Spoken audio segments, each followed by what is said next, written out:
jewe nyase tuzina imyaka 30 irenga kuva kuri universite hanyuma tukaja mu kazi twabanye turi abasore bashika batanu. Muri abasore batanu jewe nawe nitwe twari fiance. Sinshobora kubabwira umunezero n'umwumvikano wari muri iyo nzu. Abasore bandi bafata abafiance bacu nk'abashiki babo, natwe tugafata nk'abavuka. Benshi baraza kuturamutsa, niho birigwa abagenzi bacu. Twarahavuye turanaterana groupe yitwa Les Amis de Longue Date. N'ubu turacari kumva zitatuvuye ko twarahavuye turavana baca kuba handi naje kuba handi. Mugabo mu minsi mike twahavuye dusubira kubana, dusubira kuba mu nzu imwe turi babiri no muri turi fiance, harimo n'abandi basore babiri. Abafiance bacu bari bazi ko bavukana kandi n'ubu niko bikiri. Topiste twamufata na mushiki wacu kubera niwe mutoyi yari irimo, twaramukingira arabizi. Hanyuma jewe navuye n'ubaka rwanje tubana nawe mu nyuma arakurikira. Muri uko twabana abana twavyaye batatu ba mbere na batatu biwe ba mbere ntibari bazi yuko batavukana kubera ko twabarereye hamwe kandi n'ubu turacabandanya twabarereye hamwe. Jewe nagiye kuva aho nabangiye ku munsi wanje, nawe yagumyeho gushika aho aba mu Budamatari wa Bujumbura Rirara. Muri ico gihe cose imanza twarazimaranira, sinobabwira kangahe nagiye umutambo ni kenshi gose, n'abanyamutambo bose ndabazi kubera we, nta muryango wiwe ntazi. 95 ngaho kwijana ndabazi. Jewe yaraje muhira, urumva umugenzi nk'uwo uzi muhiri wabo nawe akamenya iwabo iwanyu, abavyeyi bakaba bazi yari umugenzi ashika cyane. Inyasi ndamuzi ko ibintu bishika nka bitatu ndagerageza kubica mu yanjye. Inyasi bwa mbere yari umuntu akundana, afise umutima wagutse, umutima wagutse ku buryo umwe wese yaronkamwe ikibanza kandi kimubereye. Ndavye abana yaretse yasohoye ingene bangana, biraboneka koko ko yari umuntu umugwaneza, umuntu afasha abandi. Inyasi ntigaraba ikibazo, iwe carazira yama afise inyishu. Quelle que soit les circonstances, yarakubwira inama kandi akaguha n'inyishu igatuma ikundana gushigara mu ngiro umugabo yayikubwira. Inyasi ntigera shavu. Jewe muri iyo myaka yose twabanye sinigeze mbona Inyasi shavu canke abwira nabo umuntu. Inyasi bishitse ukamushavuza yari inovora ijambo akarikubwira, umugabo rikaza ari nk'impanuro kuburyo ritaza nk'icumu. Inyasi yari umuhanuzi. Jesse no babwira kangahe yampanuye gushika naho ashobora kwibaza imbega none ibi bintu bifite mu inyungu y'abake ko mbona wishira mu buzima bwanje cyane. Umugabo muri uko guhanura Inyasi yarakubwisha inama, akakubwira iti naho vyanko wikunda jewe ndakukene. Haraho namukwepa mugabo ntiyadehukirwa, akakuzamo akakubwira uwiwe, akabanza kumva akakumvisha yuko ivyo agomba kuguhanura ari ibintu bisanzwe, akanabigusabira ko imbabazi. Akakubwira uwiwe kuburyo impanuro yaguha zaza ari impanuro kivyeyi, ntizaza ari nk'icigwa c'ubuzima. nuko rero uko niko twabanye Inyasi n'umugwaneza ariko ko ndi ngaha banyihanganire tuvugane na Inyasi mu majambo video ni ibintu ushaka kumbwibutsa kandi byavuga ejo bundi hari tariki 18 kwa 12 twari kumwe Ingozi iwacu kuri Berana yeje urubanza yarambwiye ati kome ngo dusangire ni sawa ntereka nze kwihindura mu cyumba hanyuma cyanza dusangire twari kumwe n'abafasha bacu yarambariye ati ufata umuvinyi yuwe ndamubwira nti oya Inyasi nakadufata agashampanye ambwira ati je champagne sindayikunda je nshaka umuvinyi ntidasohoka reka dufate Romuel Vedo la maison ijambo yambariye ati sha changa duheke n'urupfu rutaraza dusohotse n'umuryango guhekenya twari tubizi kubera ko iyo rangaje twakoresha tuje guhekenya umugabo ivyo byo guhekenya urupfu rutaraza nagiye kubitabura ejo bundi yitavye Imana kuwa gatandatu uheruka naramutelefone ndamubwira nti Inyasi mbega umerewe gute urabuza mu rubanza yambari ati nivyo numva mitende wa mugongo wanje nturi kurambabaza umugabo kubera ko vyose aba yuko nzandisha umwanya munini kandi hari aho bikeneye kuryama yaza kukurungikira Theopiste n'abana naramubwiye dutebura namubwira nti ariko Inyasi none wowe konzi ivyakera ubitsi umugabo yagwaye umugongo ntuzi ngenda bigenze nuragira kumwe abakera bagira ureke kudaherayo nka wa muntu wo ku maetaje abo twabaye ku maetaje baramuzi Inyasi twaratwenze dutwenga iminota 5 ushika naho umupolisi twari kumwe yarasohotse kugira kwisanzura abagabo burya turakundana n'ivyo umugabo kugira barashe furire y'umugenzi mu 5 minota aba ari umugenzi ashe niyo surire twahereje kuvugana kumbi ariko arasezera kubera ko kuwa mbere ni hotel Theopiste ambarira ti burya rero mwene wanyu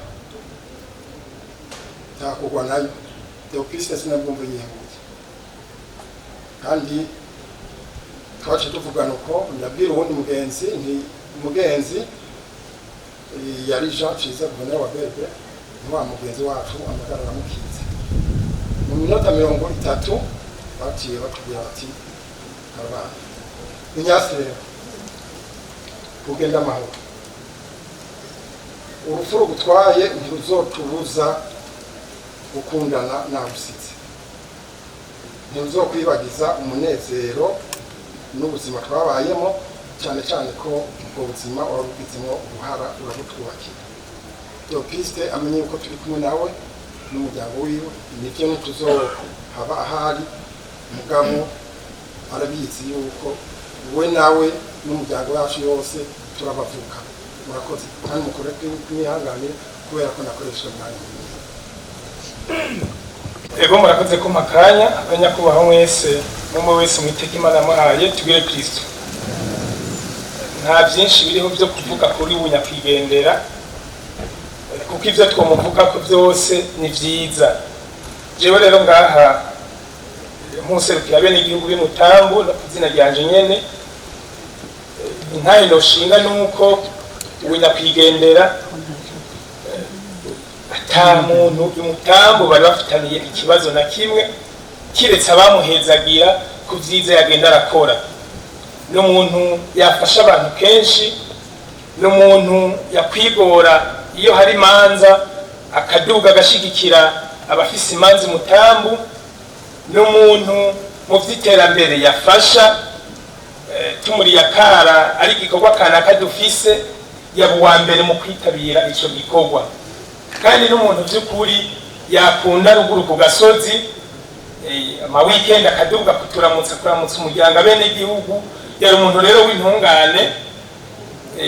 Hari ikirengeje rero je naramubonye ko naho yaba ari mu modoka akabona umuntu azi mwibarabara yamaze agahagarara akamuramutsa. Muri make rero ntawe rwaravuga byinshi, tumusabire gusa Imana imuhe uburuhukiro bwiza, dusabire n'umuryango asize kubandanya bihangana, ibisigaye navyo inyasi twomuvuga ko ibyiza gusa. Murakoze, Imana ibaheze bwiza. Arakoze cyane.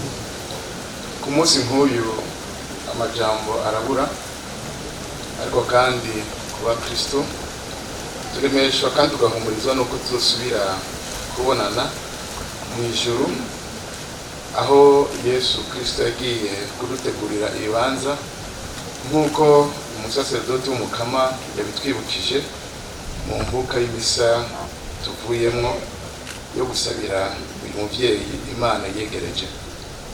Mpagaze hano nserukira imiryango uyu muvyeyi atashe yari yabereye hare igihe twashinga izacu. Turashima Imana kubona yari yaraduhaye umupare nk'uyu afise urukundo, umunyamahoro, avuga make, umuhanuzi mwiza. Pare, turagushimiye cyane ku mpanuro nziza mwadutekereye igihe twubaka izacu. Turakwemereye ko tuzokwama tuzigendera gushika dusozereye urugendo rwacu kuri ino si. Bajyango muri hano bavukanye, inshuti, bagenzi, akanya nkaka natwe katubere ikigwa yuko nta kwisi turi ingenzi, turi mu rugendo tuja mu ijuru.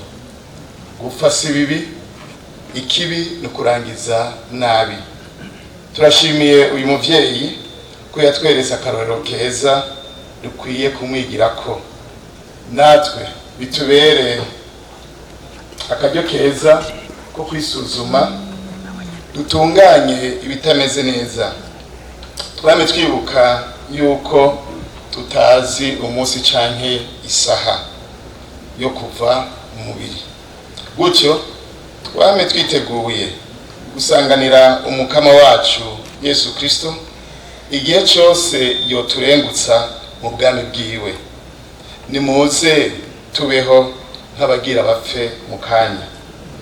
Uhoraho Imana aduhe umuvyeyi wacu uburukiro bwiza, tuzosubira kubonanira mu ijuru. Murakoze, Imana ibahezagire. Murakoze cyane. Nyir'iteka mukuru w'inama y'amateka, banyakubaha mwese, mu cyubahiro cyanyu tugire amahoro ya Kristo. Tugire amahoro ya Kristo atangwa n'Imana. Bavyeyi, inshuti, miryango, bagenzi, ku izina ryawe yareze akongera agasohora,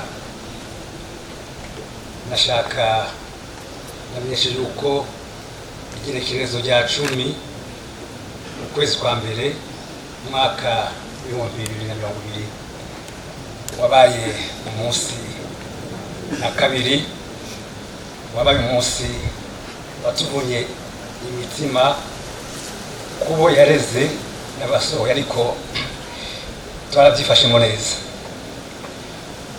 Byinshi babivuze, jewe umuvyeyi nyakugendera yari umuvyeyi yatureze adatoranya, yari umuvyeyi yaturesheje urukundo, yari umuvyeyi yadukunda, kuko nibaza ko notangura kuvuga sinoheza, ariko jewe yari nka grand frère. Twakundana, twaraganira, nyiramumagara, twaganira. ibi ndiko navuga hariho abatumure batari ngaha bari hanze nabo nyene bavuga gutyo nyene. Jewe nyakugendera Nyase Ntambarira twaragendanye cyane, ndabivuze. Yarankunda kandi akankarira, ndabimukundira. Ico nagira ndamusabe bankundire, nashaka turashira onkle Nyase Ntambarira, ndakwemerera yuko nzokurikiza indero nziza wampaye, indero yo kubaha, kwicisha bugufi n'urukundo kuri bose. Nyakubahwa muvyeyi yasize n'ibibondo, ndabemereye kuzobagambukira, ico muzontuba cose nzogikora. N'amajambo menshi mvuga bayavuze, nashaka nongere ndabashimire mwandi Nyase Ntambarira, Mukama mushobora byose akwakire agushire mu maboko yiwe. Murakoze cyane. Si nous sommes réunis aujourd'hui, c'est pour dire un au revoir à celui qui fut pour vous un très bon ami, un collègue de travail, un membre de famille, une connaissance et aussi un époux de notre chère mère Kubgimana Théopiste.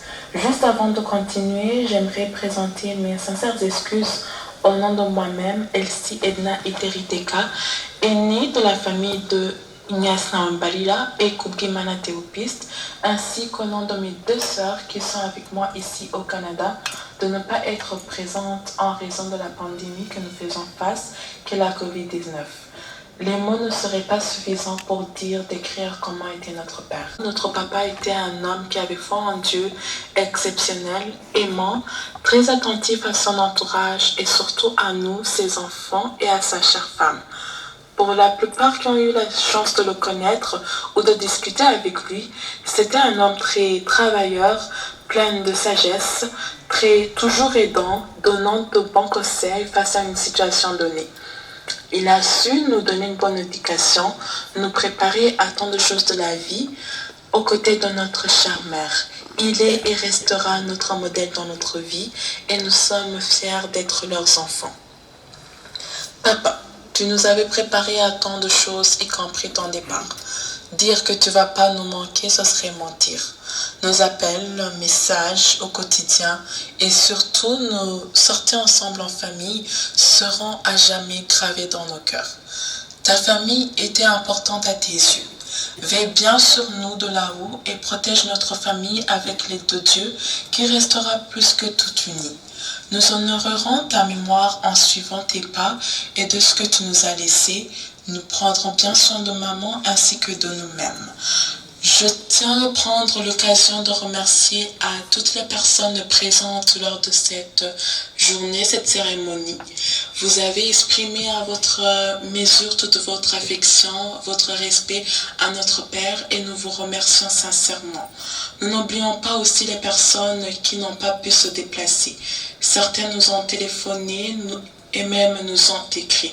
Ces gestes nous réconfortent grandement et apaisent notre peine. Pour papa, gardons le sourire comme il savait si bien le faire. Rendons-lui hommage en le gardant dans nos cœurs. Pour toujours, en le visualisant comme un homme intègre, plein de vie, de sagesse, fier et rayonnant. C'était tes enfants, Elsie, Délicia, Cheryl, Nissia, Jancy et Jay. Repose en paix, papa. J'aimerais pouvoir appuyer ma sœur sur ce qu'elle a présenté précédemment dans son discours. Alors, j'ai écrit ces quelques mots pour mon papa. Alors, pour commencer, cher papa, je réalise toujours pas ton départ. J'essaie toujours de le penser comme si c'était un rêve. Mais une seule chose que je ne ferai jamais, c'est en vouloir à Dieu. Car je sais que dans le ciel, ils ont gagné un ange. Si je commençais à décrire comment tu étais, j'écrirais tout un livre sur toi et les souvenirs ne cessent de se mélanger dans ma tête. Je remercie le Tout-Puissant de m'avoir donné un Père exceptionnel avec un si grand cœur. Tu étais un Père formidable, généreux, très dévoué et toujours au-delà de nos attentes.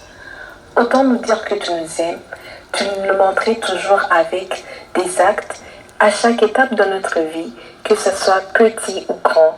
Tu nous disais toujours que tu étais fier de nous et nous encourageais toujours d'aller plus loin. Ma consolation est le fait que tu as mené une vie intègre et remplie d'amour durant toute ton existence. Toi qui étais mon plus grand fan et mon plus grand modèle, je pouvais t'appeler à tout moment et tu avais toujours des réponses à mes questions. Oui, ça me manquera de prendre mon cellulaire pour te raconter mes péripéties de la journée, car on en rigolait jusqu'à en pleurer. Quand je t'expliquais ma manière de voir les choses, tu ne me contredisais jamais, mais c'est à travers tes mots que tu m'amenais juste à voir les choses d'une autre manière. Mon papa, laisse-moi te dire que tu nous as transmis de vraies valeurs et que nous continuerons toujours à les appliquer. Tu as accompli beaucoup de choses, mais ce qui est le plus important, c'est cette marque de tes œuvres, de cet amour que tu propageais envers la famille, tes amis et tes proches qui resteront gravés dans nos cœurs et nos mémoires.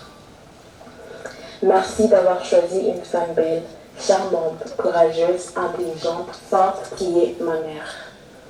Maman, sache que tu ne seras jamais seule, que tu nous as, nous, tes enfants, à toi et papa. On t'aime fort, maman, et on est fiers de toi. À vous, nos familles, amis et connaissances, merci pour votre soutien et cet amour que vous ne cessez de nous témoigner durant ces moments de dures épreuves. Nous vous remercions infiniment. Que Dieu vous bénisse et vous récompense. J'aimerais ainsi terminer pour te dire à quel point on t'aime, papa. Nous serons toujours reconnaissants de ces moments passés avec toi, car l'essentiel dans nos vies est de savoir que tu as été là, et aussi l'essentiel dans nos vies est de savoir que tu y resteras. Que Dieu t'accueille dans son royaume, mon papa. On t'aime de tous nos cœurs. Repose en paix, mon papa, je t'aime. Tu connais Christo. Moi, c'est Cheryl Elva Ishimwe, la troisième fille de mon papa. Je ne vais pas m'attarder à ce que je vais dire, mes sœurs ont déjà tout dit. Mais ce que j'aimerais dire en ce jour, c'est que tout d'abord, je voudrais vraiment remercier Dieu qui m'a honorée en étant vraiment la fille d'un si grand homme. Et je peux vous dire que la fierté que j'ai ne saurait le décrire. Mon papa n'était pas une personne comme les autres, car il avait un cœur selon Dieu. Toute sa vie, il a su marcher dans la parfaite volonté de Dieu. Dieu a même honoré son cœur et il lui a donné ce qu'on appelle le baptême d'amour. C'était un homme rempli de sagesse, d'humilité et aussi d'un amour surnaturel. Et les témoignages que mon papa avait n'étaient pas vraiment une sagesse humaine, car cette sagesse lui a été attribuée par Dieu. Car mon papa était une personne qui craignait Dieu et c'est là le secret de la sagesse qu'il avait. Il avait une crainte de cette sagesse, tellement il avait une crainte de Dieu qui nous a toujours enseigné de rendre gloire à Dieu en tout temps. Il y a l'amour qui n'est pas non plus selon les hommes, mais selon Dieu. Jésus a dit qu'on nous reconnaîtra comme étant ses disciples suite à l'amour qu'on va manifester envers les autres, et non pas le fait qu'on opérera des signes, des miracles et des prodiges. D'où mon papa a bel et bien marché sur cette terre avec la loi royale que Dieu lui a donnée, qui est « Aimez-vous les uns les autres comme je vous ai aimé. Ayez de l'amour entre vous, c'est ainsi que tout le monde reconnaîtra que vous êtes mes disciples. » Malgré ce monde dans lequel nous vivons, rempli d'obstacles, mais aussi autre chose que je ne saurais qualifier, son amour n'a jamais failli. Mon papa avait 1000 raisons peut-être d'être déçu, abandonnant tout ce qu'il faisait, mais il n'a jamais plié le genou en disant « je suis fatigué », mais toute sa force, il l'a tirée de Dieu. D'où son amour ne s'est jamais épuisé, car Dieu était sa source fidèle et sûre qui jaillit comme une chute d'eau sans s'arrêter. Je peux vous décrire en un seul mot toutes ces valeurs que mon papa avait. Dieu, lui seul était la source. Mon papa a eu cette révélation dans la Bible qui dit « Recherchez le royaume des cieux en premier et le reste vous sera donné ». C'est pour ça que son amour, son humilité et son intelligence croissaient de plus en plus. La main et la faveur de Dieu étaient sur lui. Je n'oublierai jamais comment il nous disait à quel point nous sommes chanceux d'avoir un toit, de quoi manger et même le fait d'étudier. Il nous disait, savez-vous qu'à cet instant, quelqu'un a mal ou bien qu'il manque de tout cela? Il avait vraiment le poids de l'humanité que Dieu avait mis dans son cœur, ce qu'on qualifie d'appel. Et à toute personne ayant marché dans sa parfaite volonté. Chère famille, amis et connaissances, cette terre n'a rien à nous offrir, mais Dieu a tout pour vous.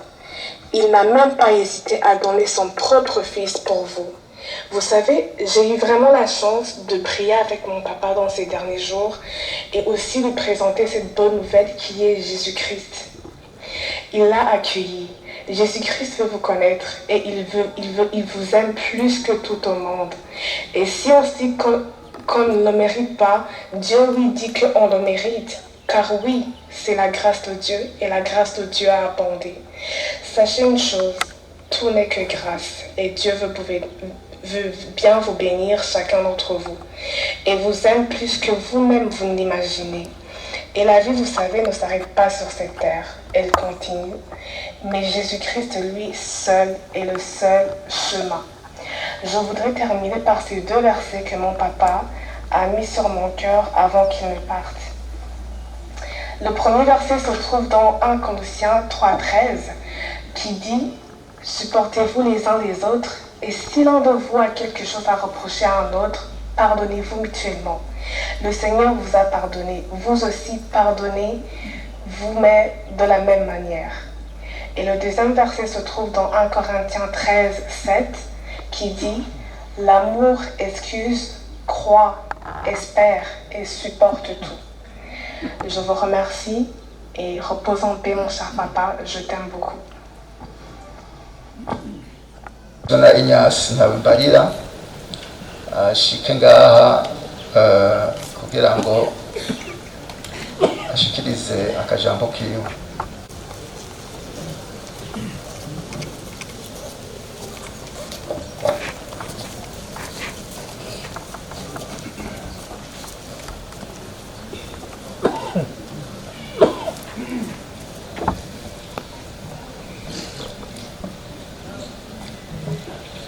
Tugire Kristo. Ubwa mbere manje gushimira Imana rugira vyose iyo yadushoboje gushika muri iki kibanza kugira ngo dushingurane iteka umuhisi twabuze tutanka, umugabo, umushingantahe, umuvyeyi w'ibibondo. Bwa kabiri shimiye Imana rugira vyose yoyo yari yarampaye umufasha mwiza atuje atekanye akundana ntacyo twamuburanye n'ibibondo byose yarabitunganye ku murongo kandi agace yibuka n'umuryango wiwe niyuka umuryango wiwe gusa n'iwacu yaraja akawibuka byose twabigirira hamwe. Ubwa gatatu ndashimiye mwebwe mwese ivyubahiro vyanyu mwaje kudushigikira muri runo rubanza, nkashimira n'abatahengeshanije kuza kutugarukirako igihe twabura uyu muhisi. Hanyuma abatari bazi ingene vyagenze, hari itariki 2 z'ukwezi kwa mbere aho yaja muri sport matinale aragenda araza ariko aravuga ati je ndafise ikibazo numva mu mugongo bitagenda neza. Niyo namubwira nti none wagize ama exercice, acambwira ati oya sinayagize naciye mpagarika. Niyo navuga nti ntaco ruhuka birahera, ariko aruhutse après midi byameze nk'ibigabanutse kandi ndamubaza nti none ubu bimeze gute acambwira ati numva byagabanutse twicara rero twishiramo yuko petetre yoba yari exercice yagize nabi mugabo mw'ijoro bica biraza rwose hamwe adashaka gusuporta douleur ntiyicare ntaryame arabura position niho hariho umugenzi yari asanzwe afite ikibazo cy'umugongo aramubaza ati mbega wowe ko nzi ko ufite ikibazo cy'umugongo uhora ufata umuti wawe nawe arawumurangira mugabo amubwira ati nawe ndawukurangiye ubanza kuja kwa muganga kugira kwandikire imiti iri appropriate bukeye ashavuga ati ko rero byagabanutse tugende kwa muganga ndamwigana ingene byagenze nije namujanye muganga aramwandikira imiti arayifata ariko naho yayifashe hose ntibyigeze bigabanuka ahubwo byaruhishije ko kumuruhisha rwose mu nyuma niho yaremba yatanguye kuremba dimanche niho nayibona ku mugoroba mbona mu nda hatameze neza ndavuga nti ko mbona umenga aho mu nda ntibigenda neza ntacyo wumva niho yacambwira ati burya rero numva umenga ndarushe ku gitigo niho naco ndamubwira nti okay ejo mu gitondo tuzoca ku muganga w'igitigo mu gitondo niho twagenda kuri uwo muganga aramukonsulta aramubwira na ecographe acamubwira ati burya mu nda hari amazi ku gitigo hari amazi mujane kuri hôpital militaire bayakuremo naciye ndamujana kuri hôpital militaire muganga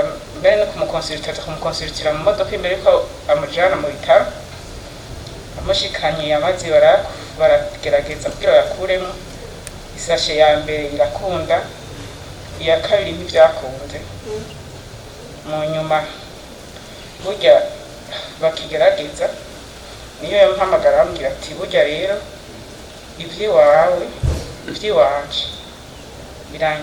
iby'iwawe iby'uno munsi n'iby'ejo n'iby'iwawe ducanda kompre na message numva umenga hari ikitagenda neza nubwo kome yabivuze niho nangora ndabatelefona abagenzi baca baraza baza abona yarabona kuko ntigeze aja muri koma aho hose yavuga yarabona mu nyuma hajya ariko baragerageza ngo bongere basubire bakore y'amazi niho yavuga yuko ashaka gusinzira hanyuma carasinzira ibyiwe bica bigarukira rero isi twabanye neza ntacyo twamuburanye n'abajyango naho nabuze naho nyine barabuze rero agwa madame Feke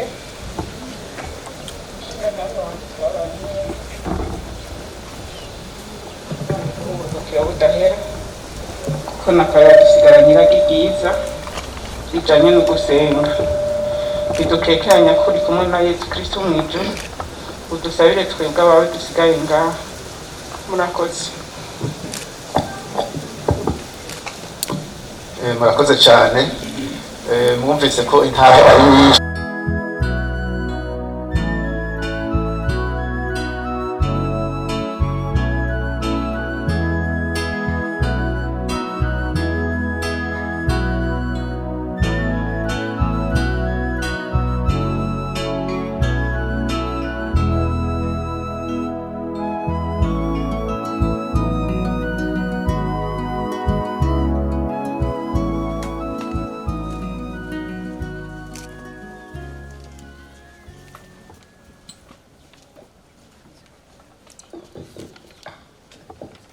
tubandanya dusabira umukunzi wacu muvyeyi inshuti mugenzi umuhisi Ntembera Inyasi umukama bandanye amwakira mugani bwiwe dusabe Imana nyir'ikigongwe shungura umuhezagiro wawe muri ruhafu uheze utyorora umutima wawe tugira tubike ngaha Inyasi Ntembera abone gusangira n'aberanda bawe akanyamuneza k'ijuru bigusabishije Yesu Kristo umukama wacu. Izina rya Data rya Mwana yanditswe mu iranga. Amen.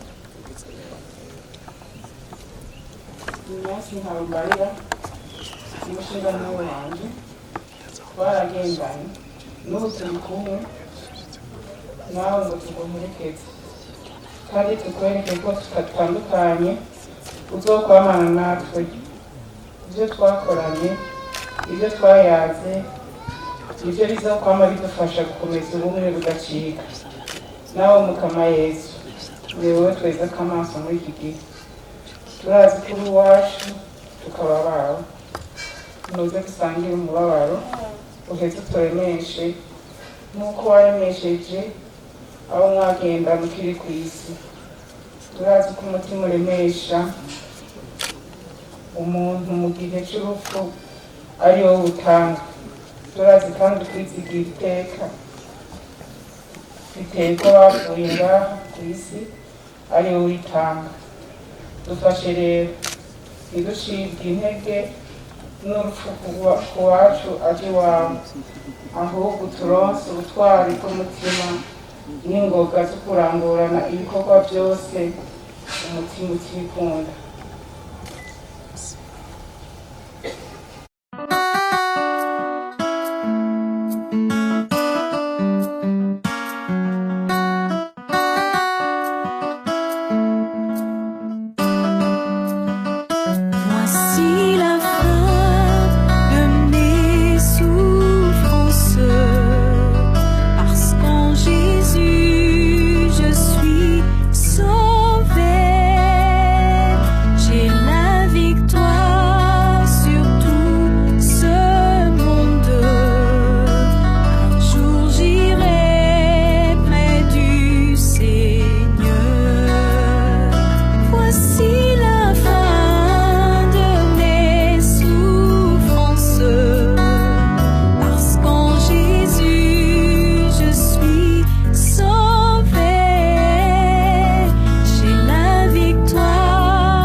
mbere ko tumushinguranye izina.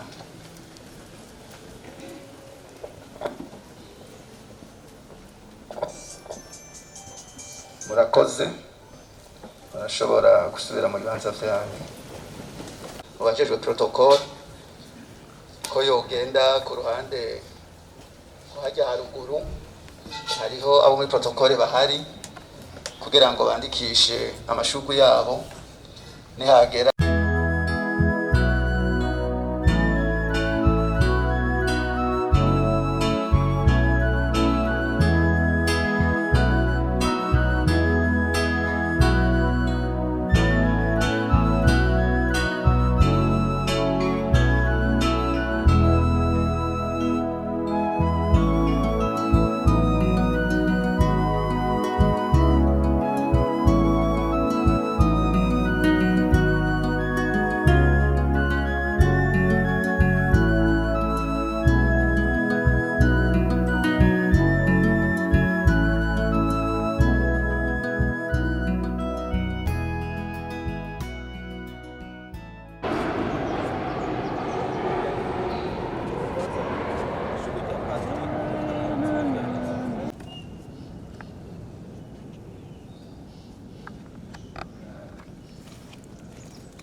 Famille Chizaja.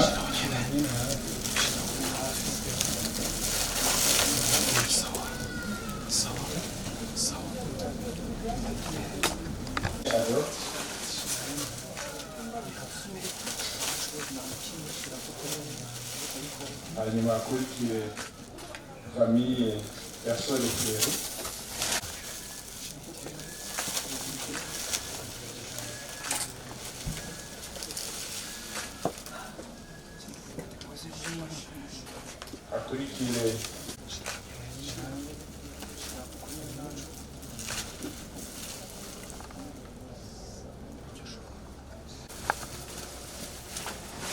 Hakurikiye famille Nara Silvestre.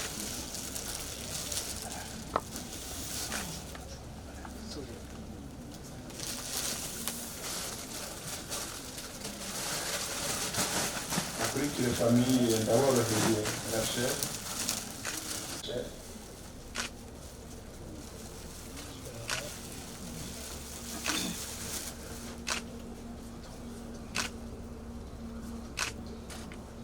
Famille Ranyizi Oscar. Famille Minimana Pacifique.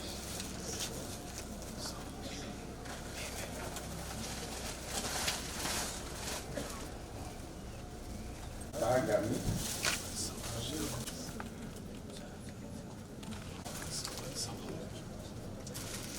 Joie professionnelle.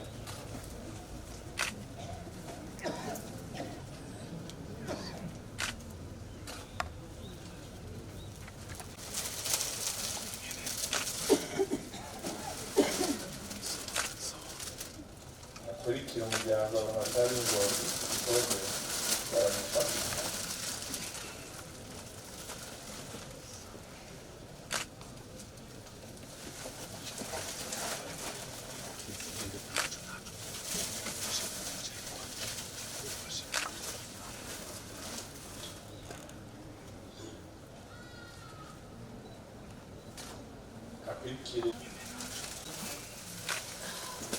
Famille.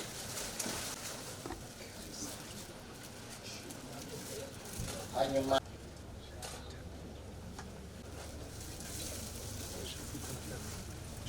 hacakurikira GSB.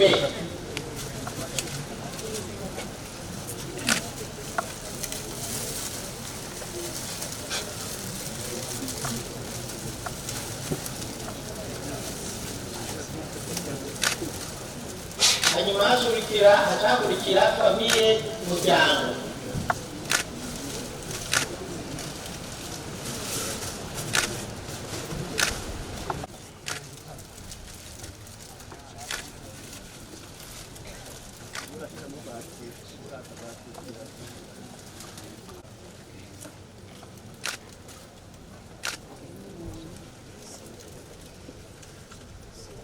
Nyir'iteka mukuru w'inama nkenguzamateka, banyakubahwa mwese mwaje kudufasha runo rubanza, umuryango, bagenzi, tugira amahoro.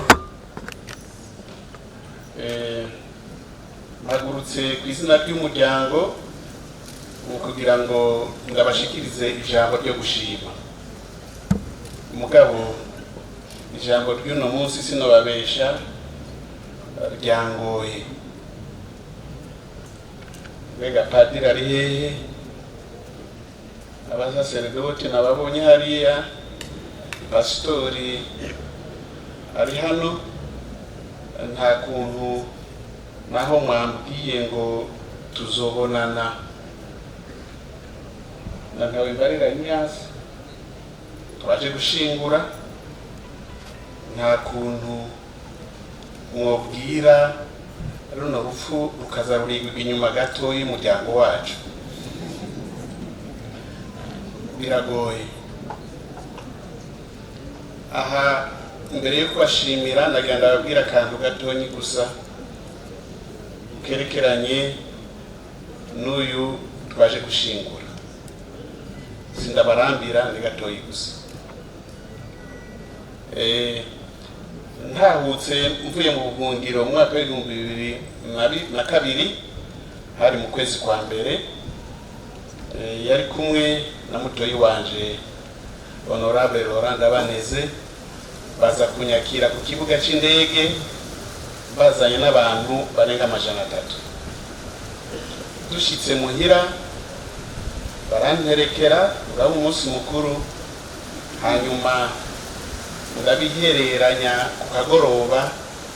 Murumva rero basha nahonje nje ndi mushinga amateka, ariko muganga yambwiye ko ngomba gusubira i Rusaka kuko ndafise operation bagomba kunkorera, kandi ndabasabye ko nivyarata bikagenda nabi muzompambe mu mpamba n'iteka. Nabo bati tuzobigukorera.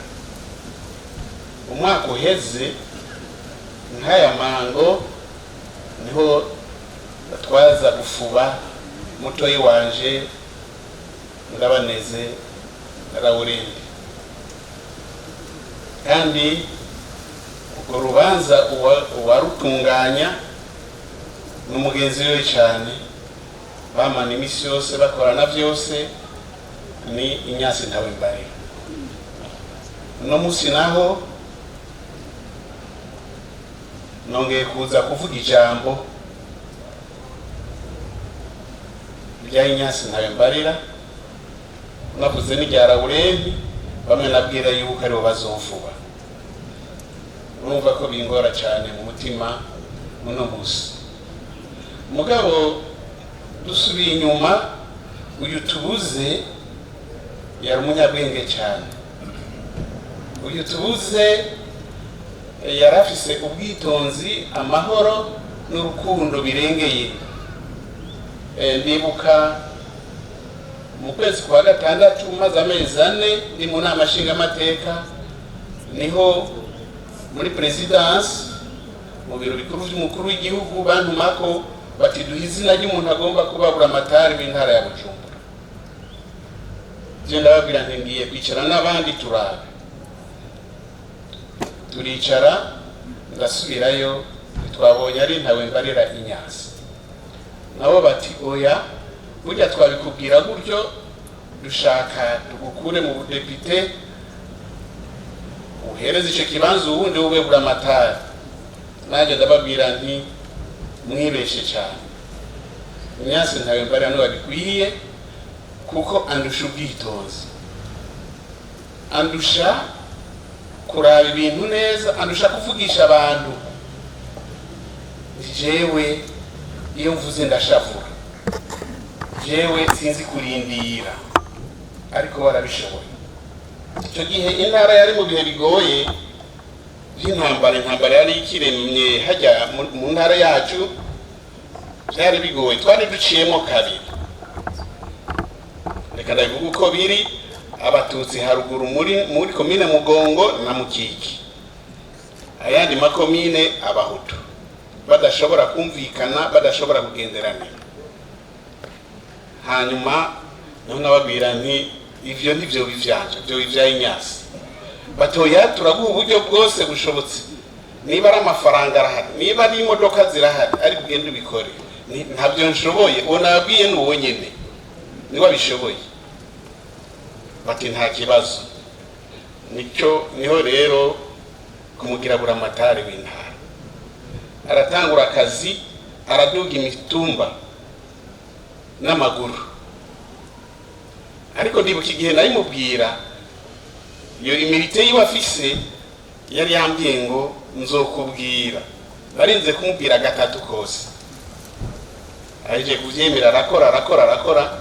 Inyuma y'umwaka yakoresheje inama ikomeye cyane, yanejereje abavuka ntara bose, hajya kuri nonoka, mbere n'abavuye ku rugamba yabatumiye ariho bari. Uwo munsi mukuru ukomeye cyane. Niho rero mu biro bikuru by'umukuru w'igihugu bampamagara bati ntiwibeshe, Inyasi nawe mbarira n'umubura amatari koko, akazi ari karakora nta wundi yo gashoboye atariwe.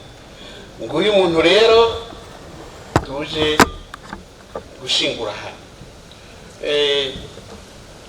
Ikindi imbere ko ndabakengurukira mwese, n'ubu ndiko ndakenguruka, nagira mbwire abantu bose yareze, abo yigishije, kuko Inyasi nawe mbarira mama wacu amukura Mutambara akana gatoya akamushira muri 6e ane kuri Saint Michel, yari wenyene, ariga secondaire, ariga kaminuza, aheza kaminuza, ari wenyene mu muryango aheje kaminuza. Mugabo aca bigira umugambi. Inyasi ntawe mbarira yari kubaka amazu menshi, kuko yagiye arakora ahantu heza akaronka amafaranga. Yari ukora byinshi cyane, ahagira imodoka nziza kuko yarabishoboye. Ariko uburyo bwe bwose yabuhereje mu kwigisha abana. Ubu rero akaba asize abaheje kaminuza barenga 200 mu muryango wiwe, akaba asize abo yashingiye atari bake, mbere bariko baribaruka nabo nyene. Icyo no hanura rero nuko bokurikiza iryo ragi ryo gukunda abantu, iryo ragi ryo gukunda iterambere, iryo ragi ryo kwicisha bugufi. Banyakubahwa, sindabarambiye, nagira ngo ku izina ry'umuryango tubakengurukire kuri aka kigoro mwagize uno munsi, mukaba mwaje gufasha runo rubanza. Bitware kubyishoboza twenyene nk'umuryango mutoyi, ariko tubabona twicaranye namwe turarema. Nkaba nashaka gushimira kandi abasaseredoti badukoreye inkuka y'imisa. Urabona ko mwaje murenga ngira ngo 10 gukora ijya misa nuko mwamwiyumvamo. Kabashimiye kandi korale yaririmbye, mwaririmbye neza cyane. Kabashimiye nabo bose bagize service z'iki gikorwa. Hanyuma nkaba nashaka kubamenyesha yuko urubanza ruca rubandaniriza kuri sale La Luna, ni hajya mu Kigobe, hambavu ya station Kigobe, niho tugiye gukarabira kandi tugire ko duce duca no ku mazi muheza gikwe.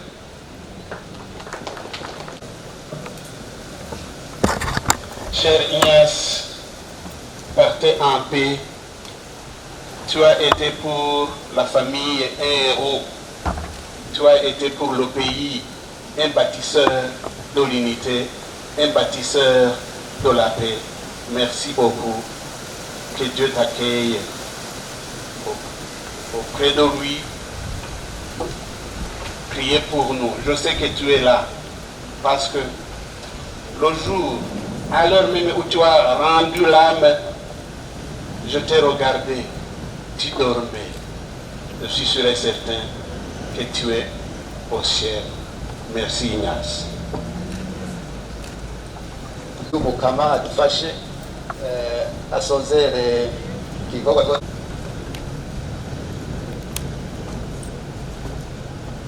dada rya mwana rya mutima mweranda nawe twese uri mu ijuru, izina ryawe nirinahazwe, ubwami bwawe nibukwire hose, ibyo ushaka nibigirwe ku isi no mu ijuru.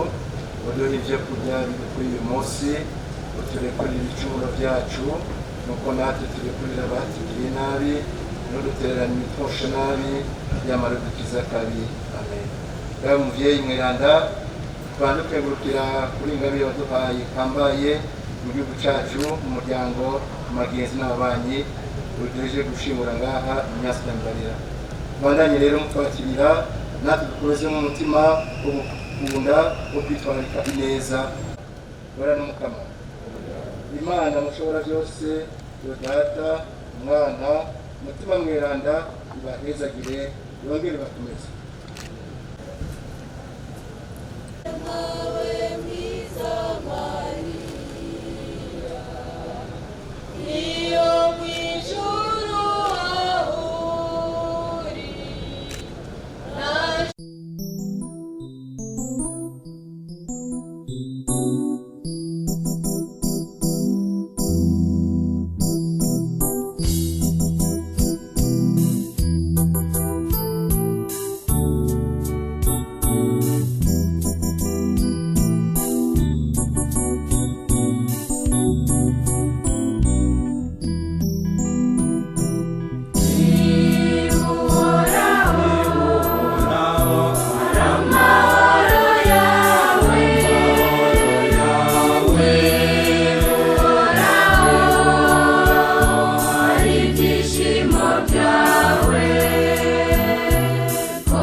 Tusabe umusaseredoti adushire imbere y'Imana.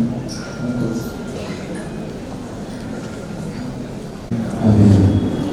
Mukama muvyeyi wacu, turakwimukira kubaza buri munsi, tubihereza ibyago byo kubera ngaha, usaba ngo uje imbere dufata ijambo, tubandanye dufashanya kukushaka kunezero wawe tugusabye kwiheza kuri Yesu Kristo umukama wacu Seigneur Mwana Mutsamana. Amen. Reçois de moi le parfum qui t'est dû, la beauté de ton nom. Mon âme est perdue, je veux n'être qu'à toi. Jésus, je t'aime. Reçois du peu que je trouve à donner, tout l'amour que mes yeux n'ont pas su te montrer. Je veux n'être qu'à toi. Jésus, je t'aime. Rien n'est plus beau que ton nom. Rien n'est plus saint que le sang du pardon. Je veux n'être qu'à toi. Jésus, mon roi. Je ne veux rien que vouloir te louer, adorer ton saint nom et ta fidélité. Je veux n'être qu'à toi. Jésus, je t'aime. Je veux porter et laver à ta croix les pensées de mon cœur dans le cœur de tes voix. Je veux n'être qu'à toi. Jésus, je t'aime. Rien n'est plus beau que ton nom. Rien n'est plus saint que le sang du pardon. Je veux n'être qu'à toi. Jésus, mon roi.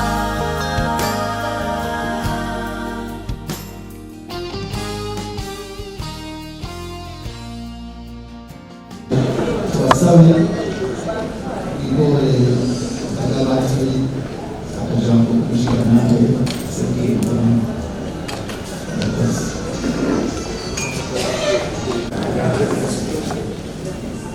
inshuti n'abenzi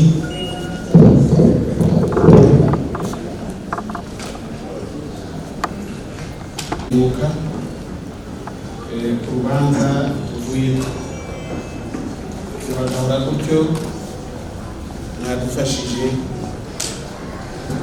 urubanza mwabonye ko rutari rutoyi yo gutaha rwari gukoreka. Tukaba kandi twagira tubamenyeshe ko dushiye no ku mazi kubera ko nyakwigendera yitabye Imana ku munsi wa kabiri, ubundi munsi wa kabiri. Ubu rero hariho abariko barasoroma, abariko barateragira, abariko bararima, tukaba dutanze amasuka kugira ngo ibindi bikorwa bibandane. Ikindi naco ni uko urubanza ruzokurikira rwo kuganduka tuzoba turabibamenyesha, hanyuma tuzokwangura umwe wese, tuzobicisha kumbonesha kuri no ku maradiyo kugira ngo tumenye uwo munsi wo kuganduka. Ariko rero urubanza rwo kuganduka haba byinshi, cyane cyane urazi ko umuhisi yakundana. Harashobora kuba hari abo yavuganye ijambo, abo yoba yaravuganye akajambo kanaka, turahari cyane cyane umufasoni wiwe ajagiye hariya hagati y'ibintu vyiwe uzomwakure anashaka kuvuga iki. Arashobora kuba umuntu yahaye nk'ideni, ivyo birabaho, cyangwa wamuhaye nawe ideni twashaka yuko tuzongera kuri uwo munsi wo kuganduka ivyo vyose vyaheze. Ubu rero iki kigandaro kiraheze,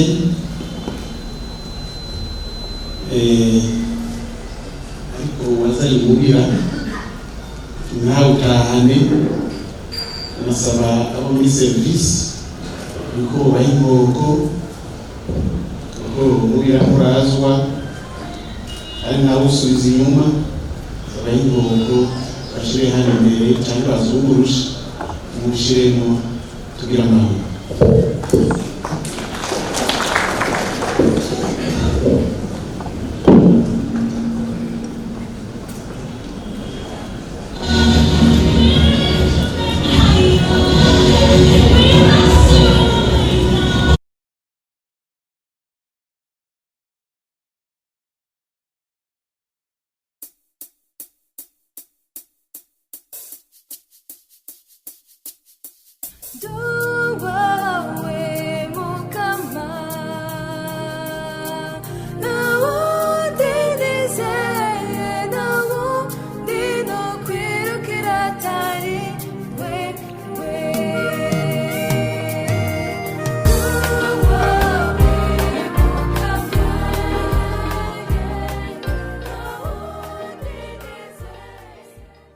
twashaka n'ubunyene tubakengurukire, ariko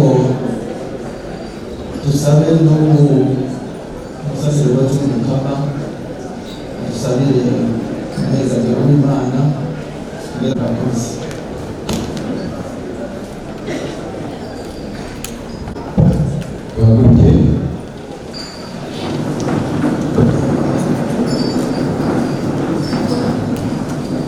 Tujyamana n'Umwiranga, Umwiranga twagushimikiye umuvugano ku mukunzi waduhaye birushimira iteka, twagushimikiye kwiza byose warangiciye kuri we, haba mu muryango, mu gihugu no ku isi.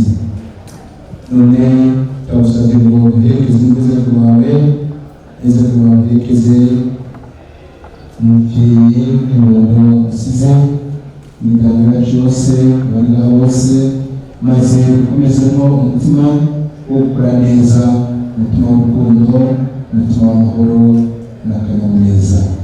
Tugusabishije Yesu Kristo umukama wacu. Nimubura umukama Imana mushobora byose, yo Data, Mwana ndetse n'Umwiranga mubahezagire.